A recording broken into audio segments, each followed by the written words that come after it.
Preciso compartilhar algo que aconteceu comigo e até hoje não consigo encontrar uma explicação. Mesmo depois de tanto tempo, minhas mãos ainda tremem só de lembrar daquela noite na fazenda da vó Teresa. É daquele tipo de experiência que a gente não deseja para ninguém, mas também não consegue guardar só para si. Já tinha ouvido tantas histórias sobre aquela porteira velha da fazenda que, sinceramente, achava que era só mais uma das muitas lendas que o pessoal do interior costuma contar. Sempre considerei essas histórias de assombração como algo para assustar crianças e manter as pessoas mais atentas durante a noite. Mas depois daquela experiência no interior de Minas Gerais, passei a pensar duas vezes antes de duvidar de qualquer história que me contam. Era fim de julho, com aquele frio típico da região que parece entrar até nos ossos, quando precisei ir até a fazenda da vó Teresa para ajudar com algumas coisas, já que meu tio, que sempre cuidava de tudo por lá, estava hospitalizado. Cheguei por volta das 2 da tarde, ajudei com o que precisava, e quando percebi o sol, já estava começando a se pôr, pintando o céu com tons alaranjados que normalmente achariam bonitos, se não fosse a apreensão que começava a sentir. O problema é que eu precisava voltar para a cidade naquele mesmo dia, pois tinha um compromisso importante logo cedo na manhã seguinte. Não tinha escolha, precisava enfrentar aquela estrada de terra no escuro, mesmo sabendo que teria que passar pela famosa porteira. Minha avó Teresa tentou de todo jeito me convencer a dormir por lá. Ficou me dizendo que não era seguro pegar aquela estrada de terra sozinho à noite, principalmente tendo que passar pela porteira velha. Todo mundo da região conhecia aquela porteira. Era uma construção antiga da fazenda, toda enferrujada e com um rangido que dava para ouvir de longe. Os mais velhos sempre contavam que depois do anoitecer aconteciam coisas estranhas ali, especialmente sobre um assobio que respondia ao barulho da porteira. Mas confesso que aquilo nunca tinha me afetado antes. Já tinha passado por lá várias vezes à noite e nunca tinha acontecido nada demais. Naquele dia, porém, tinha algo diferente no ar, uma sensação estranha que não sabia explicar. Mesmo assim, não dei ouvidos aos alertas da minha avó. Ela até tentou me contar a história do peão, que diziam ter morrido ali perto procurando um bezerro perdido e que agora ajudava os viajantes a não se perderem na estrada. Segundo ela, bastava responder ao assobio dele quando passasse pela porteira. Achei aquilo tudo uma grande bobagem. Dei um abraço nela, peguei minha mochila e saí com meu carro em direção à porteira, que ficava a uns 500 metros da sede da fazenda. O caminho até lá era cercado por um pasto aberto de um lado e uma pequena mata fechada do outro.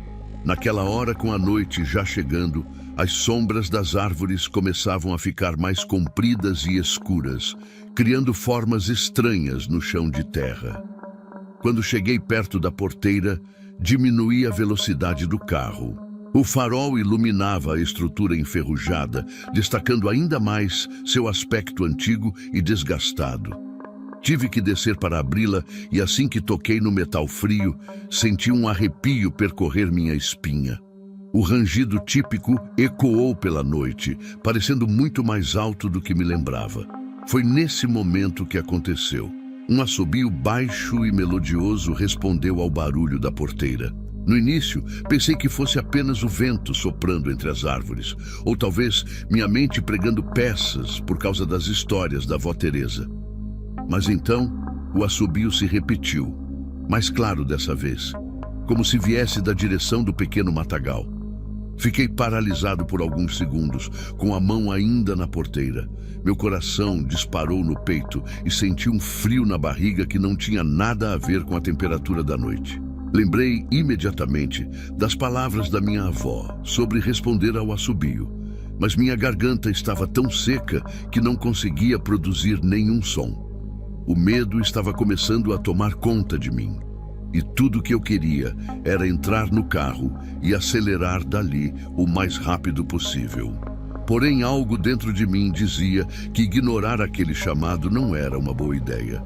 A escuridão ao meu redor parecia ficar cada vez mais densa, e os sons da noite, que antes eram tão familiares, agora pareciam carregados de um significado diferente. Reunindo toda a minha coragem, fiz algo que jamais pensei que faria. Respondi ao assobio. Tentei imitar o mesmo tom melodioso que tinha ouvido, embora minha boca estivesse tremendo.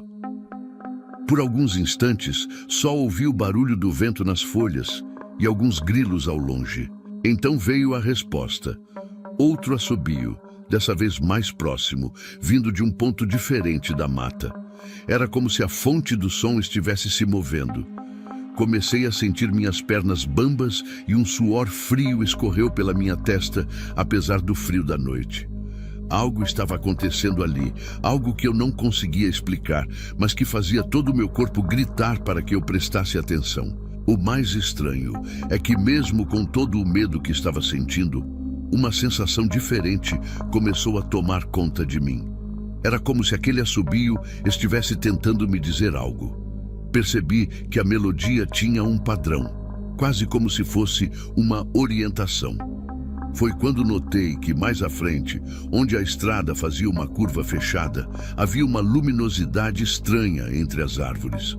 Normalmente, eu pegaria esse caminho sem pensar duas vezes, mas agora algo me dizia que não deveria seguir por ali.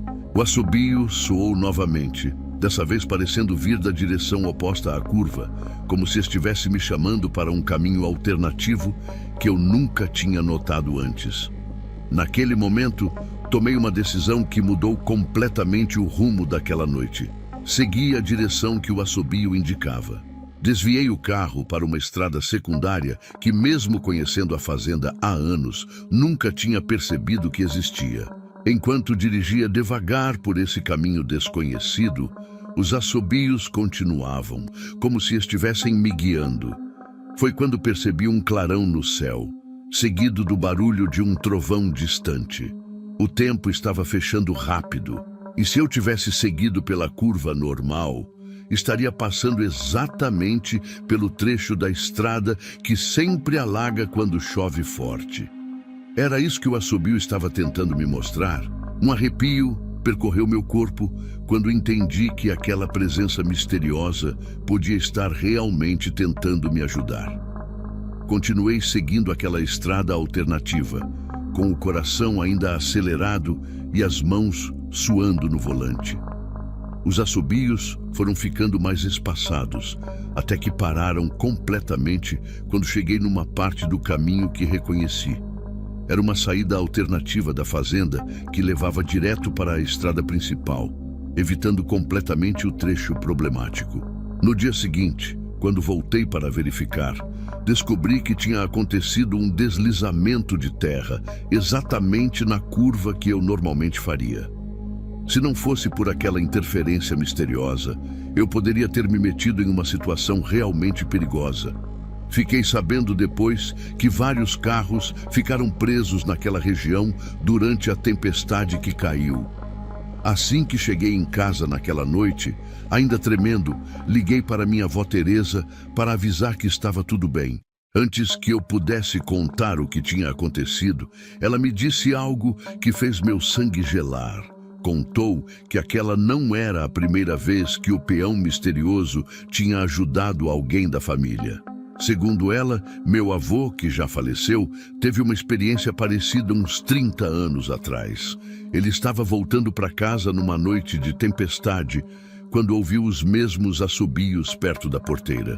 Por conhecer a história, respondeu ao chamado e foi guiado por um caminho seguro, evitando uma área onde um raio tinha derrubado uma árvore enorme no meio da estrada principal.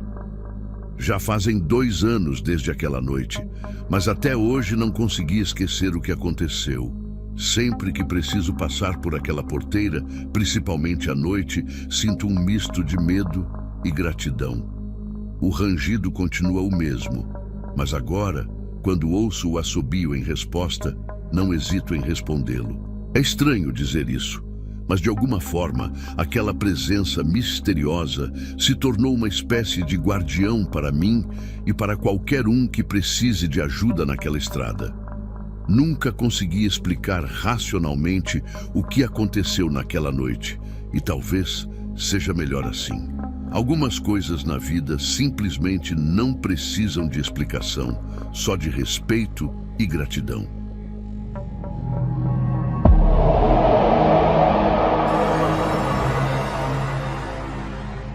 Nunca fui de acreditar em histórias de assombração. Sempre achei que era coisa da cabeça das pessoas. Mas depois do que aconteceu comigo na semana passada, confesso que mudei completamente minha forma de pensar. Sou capataz na fazenda Santa Clara, uma propriedade enorme no interior de Minas Gerais, e conhecia bem o seu Zé, um senhor que foi caseiro aqui por mais de 30 anos. Era daquelas pessoas que todo mundo respeitava, sabe?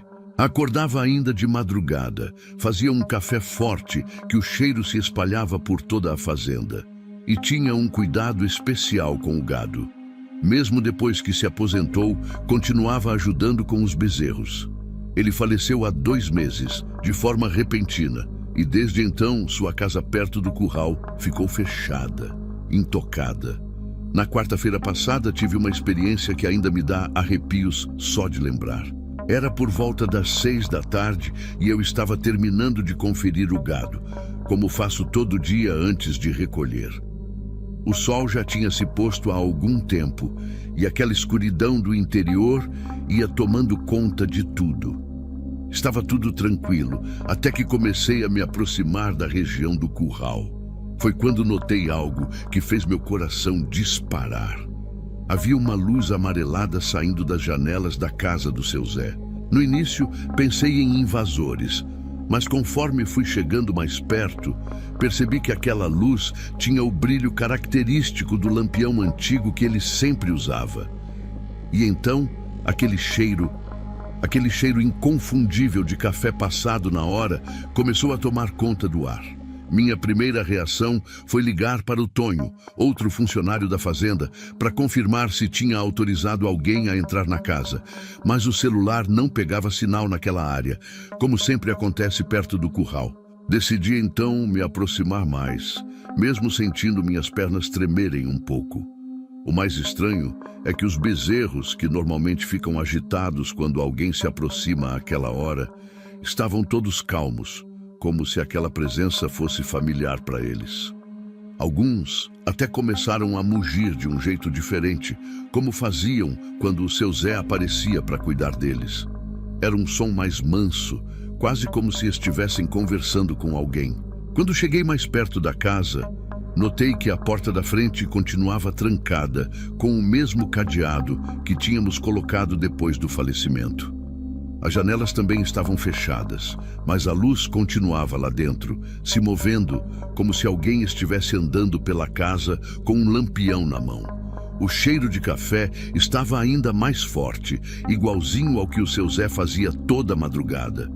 Era aquele café forte, feito no bule de alumínio que ele tanto gostava. Fiquei parado ali, sem saber o que fazer, sentindo um frio na espinha que nunca tinha sentido antes.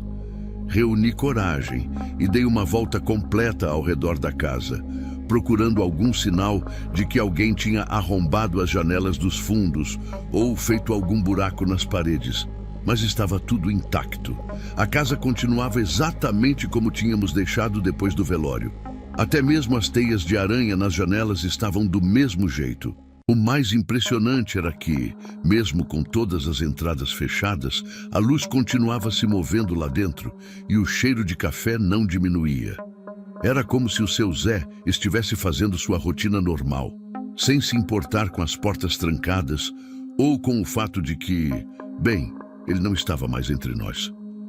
Enquanto eu observava tudo aquilo, completamente paralisado, comecei a ouvir aquele barulho familiar de colher batendo na xícara, igualzinho ao que o seu Zé fazia quando mexia seu café.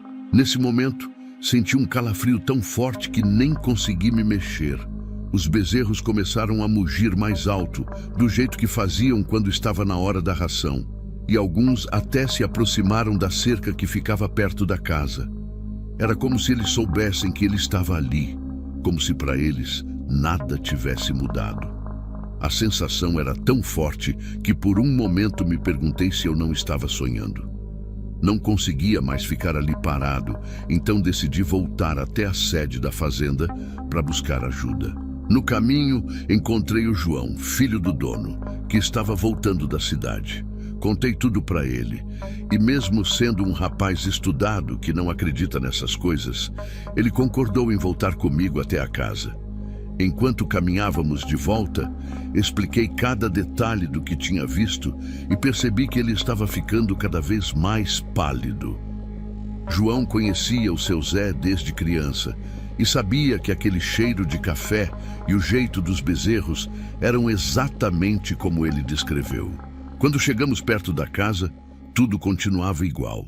A luz do lampião ainda estava lá, o cheiro de café permanecia no ar e os bezerros continuavam agindo daquele jeito estranho. João tirou as chaves do bolso com as mãos tremendo e, depois de respirar fundo algumas vezes, decidiu abrir o cadeado. O barulho da fechadura ecoou no silêncio da noite e, assim que a porta se abriu, a luz do lampião sumiu de repente. Entramos na casa e acendemos nossas lanternas. Estava tudo coberto de poeira, exatamente como tínhamos deixado, sem nenhum sinal de que alguém tinha estado ali. O bule de café na prateleira estava intocado, coberto pela mesma camada de pó, e não havia nenhum sinal de fogo recente no fogão a lenha. João estava tão assustado quanto eu, principalmente quando percebemos que a temperatura dentro da casa estava muito mais baixa que o normal, mesmo sendo uma noite quente de verão. Mas o que mais me impressionou foi quando fomos verificar o quartinho onde o seu Zé guardava as ferramentas. Encontramos o lampião dele pendurado no mesmo lugar de sempre, com uma fina camada de poeira, sem nenhum sinal de que tinha sido usado recentemente. Era impossível alguém ter entrado ali para acender aquele lampião, e mesmo assim, nós dois tínhamos visto claramente a luz se movendo pela casa. Os bezerros ainda estavam inquietos do lado de fora, continuavam moindo daquele jeito diferente. Na mesa da cozinha, o velho caderno onde seu Zé anotava tudo sobre o gado estava aberto em uma página limpa, como se estivesse pronto para receber mais uma anotação. Foi nesse momento que sentimos novamente aquele cheiro forte de café, mas agora dentro da casa. E não era um cheiro fraco ou distante. Era como se alguém tivesse acabado de coar um café ali mesmo, na nossa frente. João apontou a lanterna para o fogão a lenha, mas não havia nada, nenhuma brasa, nenhum sinal de fogo. O cheiro era tão real que dava para sentir o gosto na boca, igualzinho ao café que o seu Zé fazia todas as manhãs. Decidimos sair da casa porque a situação estava ficando cada vez mais estranha. Assim que fechamos a porta e João passou o cadeado, ouvimos um barulho de passos lentos vindos lá de dentro, como se alguém estivesse andando com aquelas botinas velhas que o seu Zé sempre usava. Os bezerros começaram a mugir mais alto, se aproximando ainda mais da cerca, como se estivessem respondendo a alguma coisa. Olhamos um para o outro sem saber o que fazer. João, mesmo sendo um homem corajoso que já enfrentou todo tipo de situação na fazenda, estava branco como papel. Naquele momento, tivemos certeza que não era nossa imaginação. Ficamos ali parados por mais alguns minutos, tentando entender o que estava acontecendo. O cheiro de café continuava no ar, e de vez em quando a luz fraca do lampião aparecia nas janelas, mesmo com a casa toda trancada. Era como se o seu Zé estivesse ali, fazendo sua ronda noturna, cuidando dos bezerros como sempre fez. João comentou, com a voz tremendo, que seu pai tinha contado que nas últimas semanas antes de falecer, seu Zé vivia dizendo que não queria deixar os bichos sozinhos, que precisava continuar cuidando deles. Talvez fosse isso que estava acontecendo ali, de um jeito que a gente não conseguia explicar. Acabamos decidindo não contar nada para ninguém naquele dia, com medo que as pessoas achassem que estávamos inventando história. Mas nas noites seguintes, outros funcionários da fazenda começaram a relatar a mesma coisa. A luz do lampião nas janelas, o cheiro de café fresquinho no ar e o jeito diferente como os bezerros se comportavam quando passavam perto da casa depois das 6 da tarde. Era sempre o mesmo horário, como se o seu Zé ainda estivesse seguindo sua rotina. Todo mundo que trabalha aqui há mais tempo diz que é ele continuando o trabalho que tanto amava, cuidando dos animais que foram sua vida inteira. Já se passaram alguns meses desde aquela noite e as coisas continuam acontecendo do mesmo jeito. Ninguém mais tem coragem de entrar na casa depois que escurece, mas também ninguém se sente ameaçado com a situação. É estranho dizer isso, mas a presença do seu Zé, mesmo depois de partido, traz uma sensação de segurança para a fazenda. Os bezerros nunca estiveram tão bem cuidados, e quando passa das 6 da tarde, aquele cheiro de café dele continua sendo sentido por todo mundo que passa perto do curral. Algumas coisas a gente não consegue explicar, só aceitar. E aqui na Fazenda Santa Clara, a dedicação do seu Zé pelo seu trabalho parece ter sido maior até mesmo que a morte.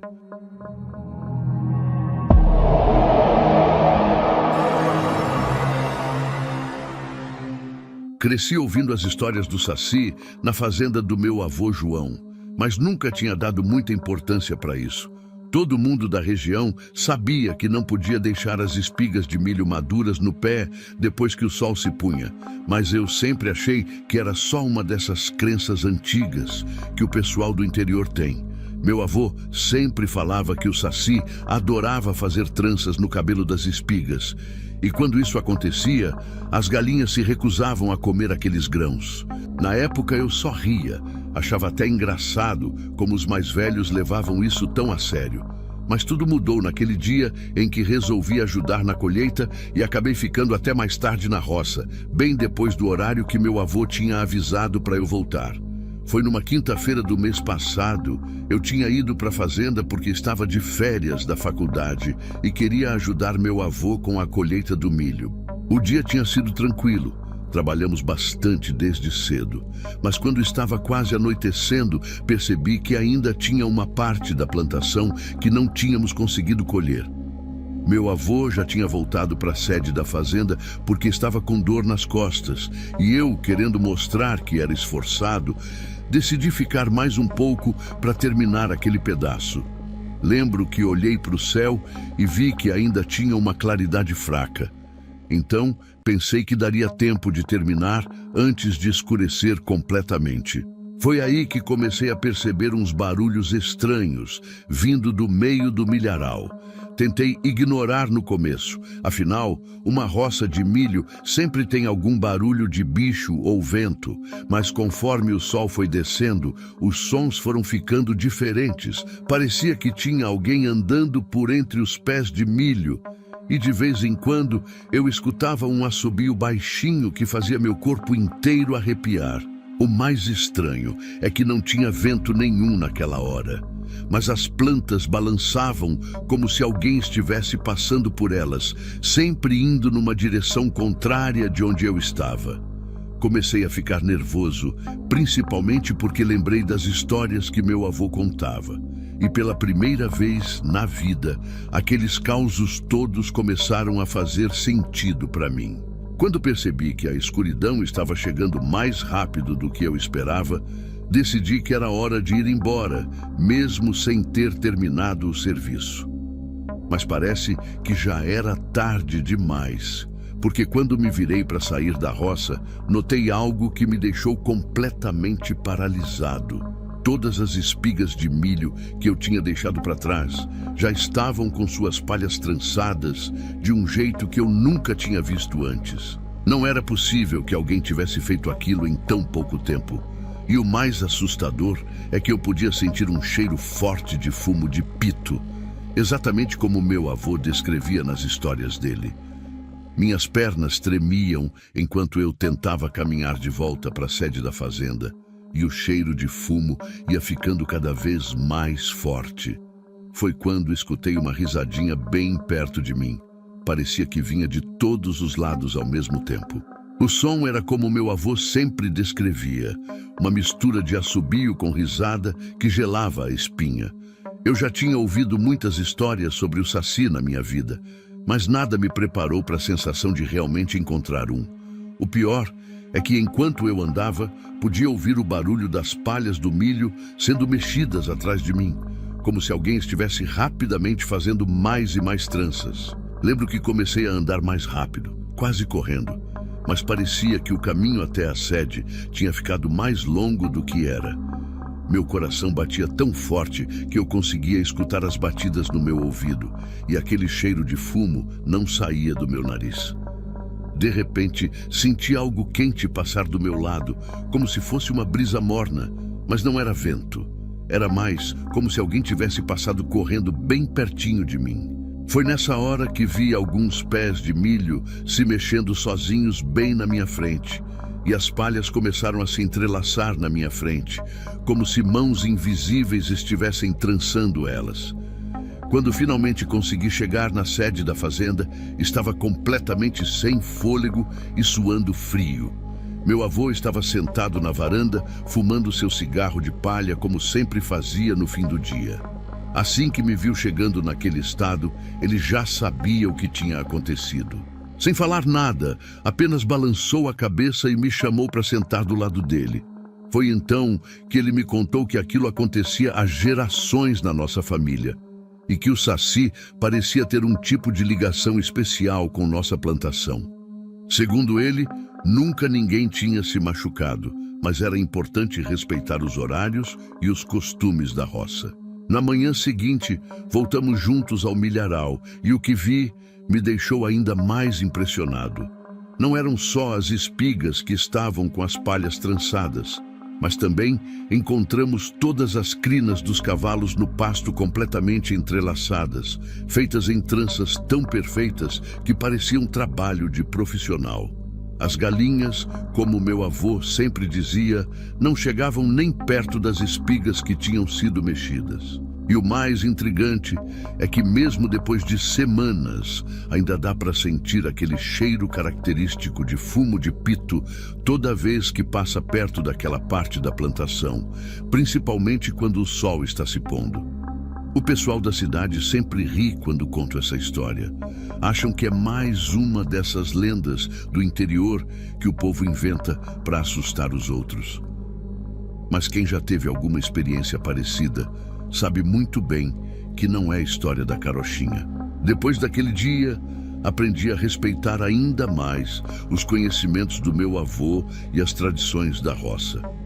É engraçado como a gente precisa passar por algo assim para entender que nem tudo tem uma explicação lógica e que algumas coisas são exatamente como os antigos contam. O mais curioso é que sempre que volto na fazenda, principalmente nas épocas de colheita, consigo sentir aquela presença por perto, como se o Saci estivesse me observando, esperando eu cometer o mesmo erro de novo. Hoje em dia, sempre que alguém novo vai ajudar na colheita, faço questão de contar minha experiência e explicar direitinho os horários que precisa respeitar. Alguns acreditam, outros não, mas ninguém mais fica no milharal depois do pôr do sol. O que mais me impressiona é como essa história se repete em outras fazendas da região.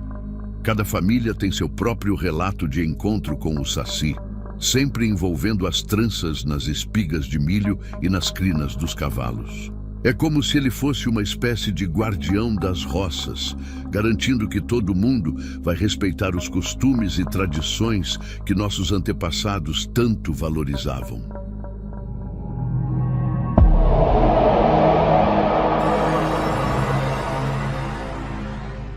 Meu avô Pedro sempre foi um homem muito prático e pé no chão. Ele cuidava da nossa fazenda em Minas Gerais há mais de 40 anos e conhecia cada centímetro daquela terra. Por isso, Quando ele começou a falar sobre uma criatura estranha atacando as ovelhas, todo mundo da família ficou preocupado. Não era do feitio dele inventar histórias ou exagerar as coisas. Tudo começou em março do ano passado, quando começamos a encontrar algumas ovelhas com marcas estranhas pelo corpo.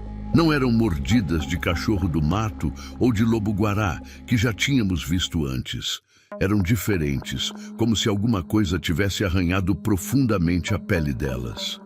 O mais estranho era que os ataques sempre aconteciam durante a noite, mas nenhum dos cachorros da fazenda latia ou demonstrava qualquer sinal de inquietação.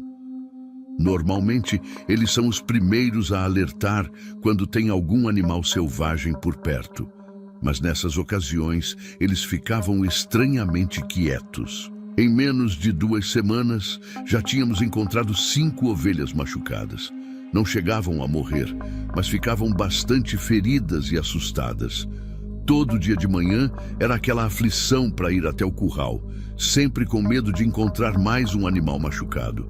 A gente tentou reforçar a cerca, colocar mais iluminação, mas nada parecia resolver o problema. Vendo que a situação estava cada vez mais preocupante, meu avô decidiu que precisava descobrir o que estava acontecendo. Numa noite de lua cheia, ele pegou uma cadeira velha de madeira, uma lanterna e uma espingarda que ele guardava em casa e foi montar guarda perto do curral. Era uma noite calma e fresca, típica do interior de Minas. Vô Pedro me contou que ficou ali sentado por horas, lutando contra o sono e prestando atenção em qualquer movimento suspeito. Foi só lá pelas 3 da manhã que ele viu algo que até hoje não consegue explicar direito. No começo, ele achou que eram apenas sombras se movendo com o vento, mas então percebeu um vulto se movimentando perto da cerca do pasto. O que ele descreveu ter visto naquela noite me dá arrepios até hoje. Segundo meu avô, era uma criatura peluda, mais ou menos do tamanho de um pastor alemão grande, mas com um jeito diferente de se movimentar. Não andava como um cachorro normal. Era mais como se deslizasse pela grama. O pelo era escuro e parecia bem grosso, mas o que mais chamou a atenção dele foi que a criatura não fez nenhum barulho ao se aproximar das ovelhas. Era como se ela flutuasse sobre o chão. Vô Pedro disse que ficou paralisado, sem conseguir fazer nada além de observar.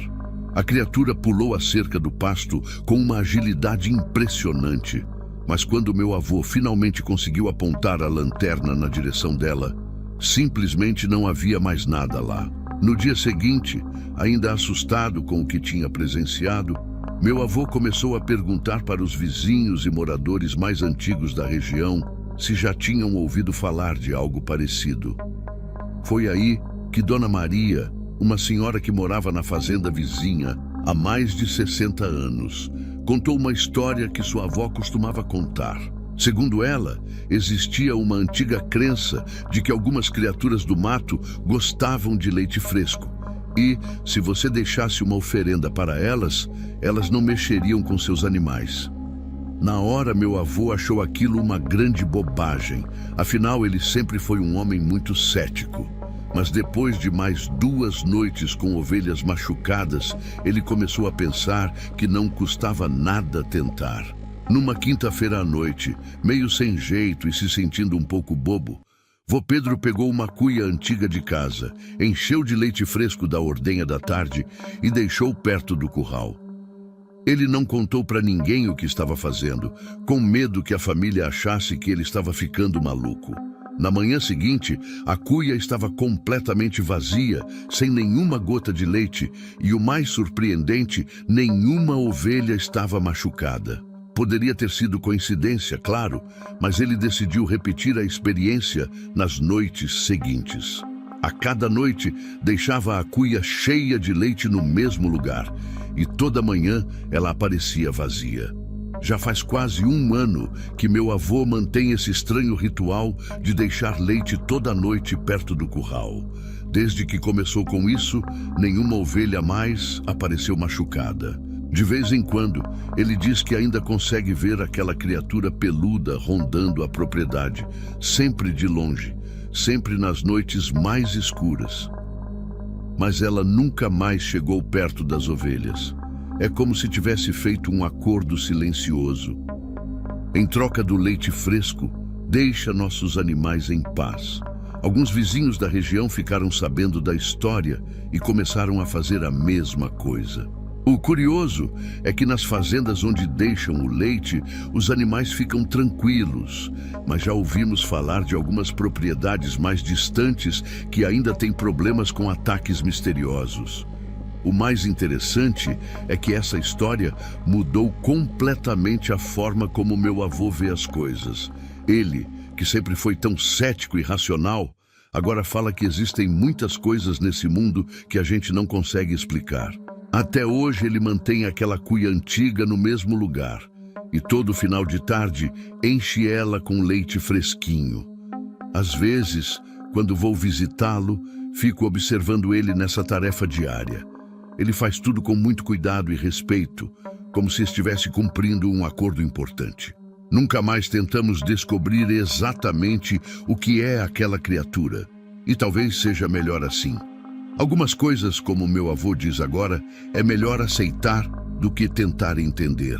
Uma coisa que nunca contei para ninguém, mas que aconteceu há algumas semanas atrás, me deixou ainda mais intrigado com toda essa situação.